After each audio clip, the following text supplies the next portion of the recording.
Halo warga Yakum yang dikasihi Tuhan Yesus Kristus, berjumpa dengan saya Pendeta Eko Iswanto dari GKJ Medari Sleman. Kali ini seperti biasa kita akan merenungkan firman Tuhan dalam fellowship kali ini. Mari sebelum kita merenungkan firman Tuhan, kita berdoa. Saya hantarkan, mari kita berdoa. Kami berterima kasih ya Allah, Engkau memberi kesempatan bagi kami untuk bersekutu bersama dan untuk mendengarkan firman-Mu. Maka tolonglah kami dengan kuasa Roh-Mu yang kudus, mampukan kami mengerti dan memahami kehendak-Mu, dan berikan juga kekuatan bagi kami untuk melakukan firman-Mu dalam kehidupan kami sehari-hari, secara khusus dalam tugas, tanggung jawab, dan pelayanan kami melalui Yakum. Dalam kasih-Mu Kristus Tuhan, kami berdoa, kami mohon pertolongan-Mu untuk mendengarkan firman-Mu. Amin. Warga Yakum yang dikasihi Tuhan Yesus Kristus, kita akan bersama-sama merenungkan firman Tuhan yang terambil dari Yehezkiel pasal 11 ayat 19 sampai ayat 20. Yehezkiel pasal 11 ayat 19 sampai ayat 20. Begini bunyi firman-Nya. Aku akan memberikan mereka hati yang lain dan roh yang baru di dalam batin mereka.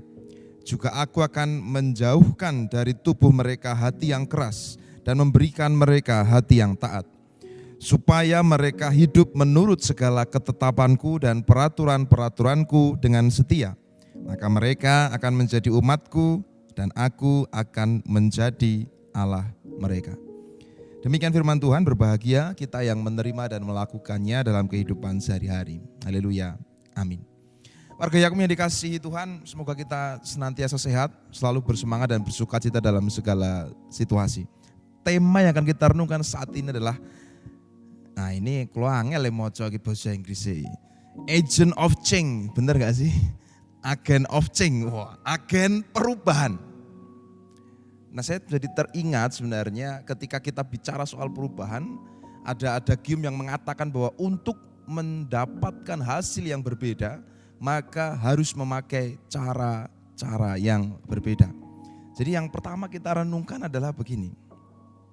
Untuk memperoleh hasil yang baru, untuk memperoleh kebaruan di dalam kita bekerja, dalam organisasi kita, di dalam Yakum ini, maka mutlak diperlukan cara-cara baru di dalam kita bekerja. Cara-cara lama yang terbukti sudah tidak berhasil untuk mewujudkan visi yang utama dari organisasi. Cara-cara, pola-pola yang justru terbukti menghambat visi dari organisasi, maka sudah seharusnya itu ditinggalkan. Kalau cara dan pola itu masih terbukti berhasil, punya manfaat dan kita bisa lihat manfaatnya sampai sekarang ini, ya diteruskan.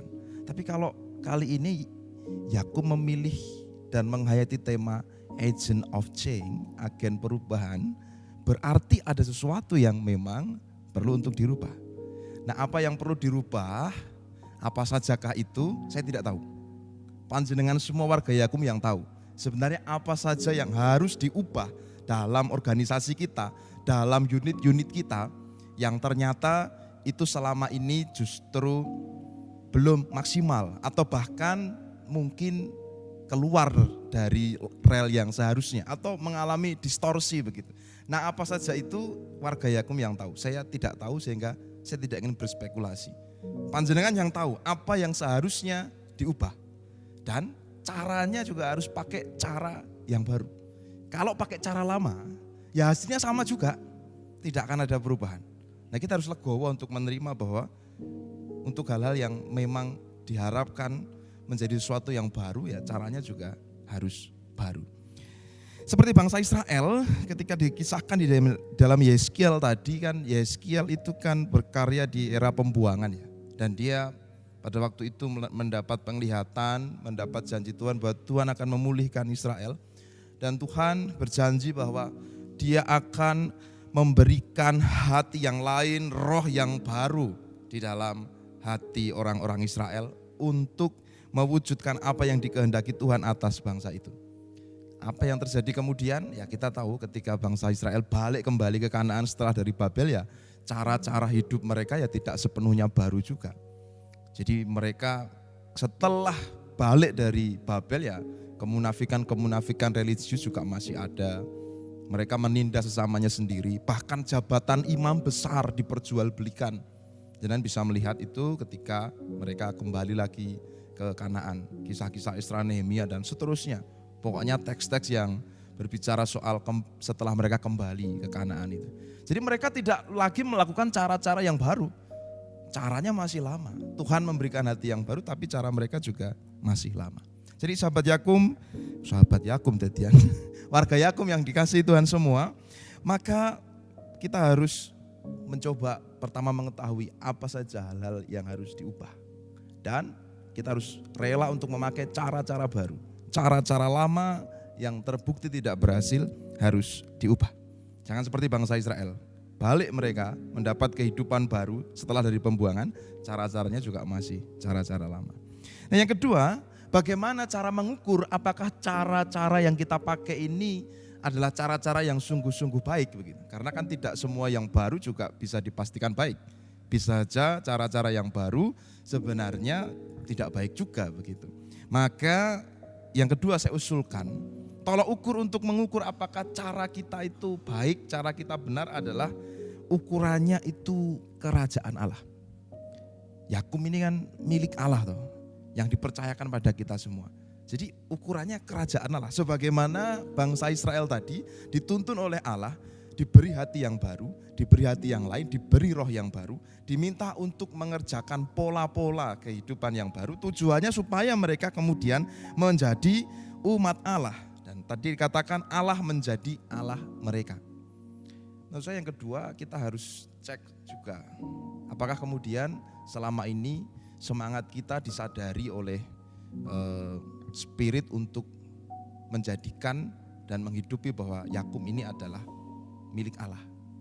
Orang sering mempertentangkan, jadi kalau pelayanan kepada Allah seringkali mungkin tidak profesional, enggak apa-apa begitu. Atau kalau mau profesional ya hilangkan aspek pelayanan begitu. Apakah kita berpikir bahwa Allah itu tidak profesional?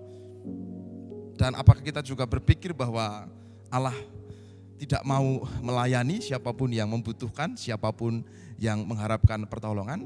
Nah menurut saya kita perlu terus berjuang supaya apa yang dinamakan dengan semangat pelayanan dan profesionalitas itu bisa kita jalankan. Ya paling enggak profesionalitas yang melayani begitulah. Dan pelayanan yang terus dikerjakan secara profesional. Hanya dibolak-balik sih supaya gampang. Jadi profesionalitas yang tetap melayani karena ini milik Allah. Dan pelayanan kepada Allah justru harus lebih baik, semakin baik gitu. Namanya aja pelayanan untuk Allah yang dikerjakan melalui setiap unit Yakum. Jadi pelayanan kita harus profesional. Tidak boleh seenaknya sendiri karena pelayanan untuk Allah. Memang seringkali manusia begitu. Yang untuk Allah itu ya seenaknya, sekedarnya. Namanya aja pelayanan. Namanya aja juga pelayanan ya yang biasa-biasa saja begitu. Nah, warga Yakum yang dikasihi oleh Tuhan Yesus Kristus, dua hal itu aja yang saya ajak untuk kita renungkan bersama untuk hari ini dengan tema Agent of Change, agen perubahan. Yang pertama, untuk menghasilkan hasil yang betul-betul baru, yang baru dan betul-betul baik tentunya ya. Kalau yang baru itu enggak baik, ngapain juga diubahkan gitu. Untuk menghasilkan hal-hal yang sungguh-sungguh baru, maka diperlukan cara-cara yang baru. Cara yang lama, cara yang sama saja, kalau caranya tidak berbeda, ya hasilnya juga tidak akan berbeda juga. Jadi percuma juga. Kalau kita ingin akan perubahan tapi cara-cara kita masih cara-cara yang lama. Ayo, apa yang perlu kita ubah jenengan sendiri yang tahu. Pola-pola yang selama ini terbukti enggak berhasil, ya harus diubah. Misalnya persaingan, dendam, mungkin kebencian, mungkin saling jegal, ini cuma mungkin loh ya. Jadi kalau ada semua hal yang justru kontraproduktif terhadap misi Yakum, ubah. Harus, kalau enggak ada gunanya kita merenungkan tentang agen perubahan ini. Dan yang kedua, bagaimana tolak ukur untuk bisa memastikan bahwa cara-cara baru yang kita pakai ini adalah cara yang baik dan benar. Dan toh nanti ke depan bukan tidak mungkin cara-cara yang sekarang kita anggap baru juga bisa jadi sudah menjadi cara yang tidak lagi relevan untuk menjawab pergumulan yang ada. Maka pastikan bahwa semua cara yang kita pakai ditujukan untuk kerajaan Allah. Begitu aja ya, biar enggak terlalu pusing. Selamat menjadi agen perubahan untuk mewujudkan kerajaan Allah melalui Yakum. Tuhan Yesus memberkati. Amin. Mari sama-sama kita berdoa. Kami bersyukur ya Allah, Engkau memberikan kasih-Mu pada kami kami bisa belajar dari perjalanan bangsa Israel melalui refleksi Yeskiel. Tolonglah kami untuk sungguh mengukur setiap kerja dan pelayanan kami berdasarkan nilai-nilai kerajaan-Mu, dan biarlah melalui Yakub ini kerajaan-Mu sungguh terwujud di tengah-tengah dunia ini. Biarlah kami juga mampu dan merelakan diri untuk terus Kau bentuk, untuk mewujudkan, memakai setiap cara-cara yang baru dalam kami bekerja, agar kerajaan-Mu, kehendak-Mu semakin bisa diwujud nyatakan melalui kerja dan pelayanan kami dalam Yakub, supaya kami semakin bisa mewujudkan semangat profesionalitas yang melayani dan pelayanan yang profesional. Dalam kasih-Mu ya Allah, kami mohon pertolongan-Mu untuk segenap entitas Yakum dimanapun berada, posisi apapun yang mereka pegang dan apapun yang mereka kerjakan, biarlah mereka semua boleh terus Kau berkati, Kau kuatkan untuk mewujudkan nilai-nilai kerajaan-Mu. Dalam kasih-Mu Kristus Tuhan kami berdoa dan mohon pertolongan-Mu. Amin. Demikian warga Yakum yang dikasihi oleh Tuhan Yesus Kristus. Sampai ketemu lagi di edisi fellowship yang selanjutnya. Saya Pendeta Eko Iswanto dari GKJ Medari Sleman, mohon pamit. Sampai ketemu lagi, Tuhan Yesus memberkati.